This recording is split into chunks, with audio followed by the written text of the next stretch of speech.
السلام عليكم. طبعا سبب تحطيم صفقتين الاهلي احمد رمضان بيكهام ماشي ومحمد شكري ان الاهلي اولا شبه حسم التعاقد مع اللاعبين اللي هو بيكهام على سبيل الاعاره لمده عام، وشكري بشكل نهائي. طبعا علي ماهر والجهاز الفني لسيراميكا كليوباترا رفضوا رحيل اللاعبين في الوقت الحالي، وطلب رحيلهم بعد منافسات كأس العالم. هتقول لي ليه؟ هقول لك يا حبيب قلب اخوك سيراميكا عنده مباراتين.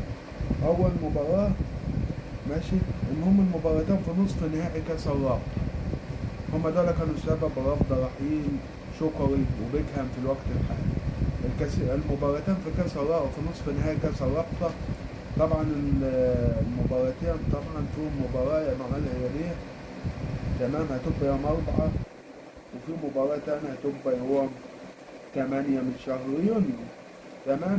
طبعا في حالة وصول الفريق للمباراة النهائية هيكون فيه المباراة النهائية مش هتكون قبل يوم 12 يونيو، في حال ان الاهلي اول مباراة ليه في كأس العالم امام انتر ميامي هتكون في 15 يونيو. طب يا باشا تمام. علي ماهر بيقول لك احنا مش هنقدر نفرط في اللاعبين بعد ما تجربة نخلص كل حاجة مع الاهلي، مش هنقدر نفرط فيهم الا متى؟ الا بعد كأس العالم للأندية. وبالتالي الاهلي يطالب ويرفض الكلام بتاع علي ماهر خالص، وبيطالب اللي هو مدرب الفني السيراميكا، وبيطالب ان اللاعبين الاهلي ياخدهم في الوقت الحالي علشان يخلص لهم الورق ويخلص لهم التأشيرة للسفر معهم لأمريكا في كأس العالم للأندية. وحتى الآن علي ماهر بيقول لك أنا عايز اللاعبين عشان أنافس في بطولة الدوري.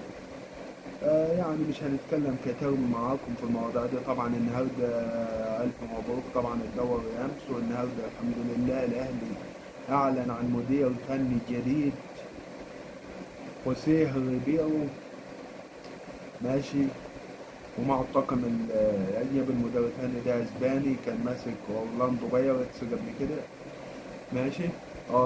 طبعا معاها اللي هو مدرب الرياضي محمد يوسف، معاها عماد النحاس مساعد أو مدرب مساعد تمام.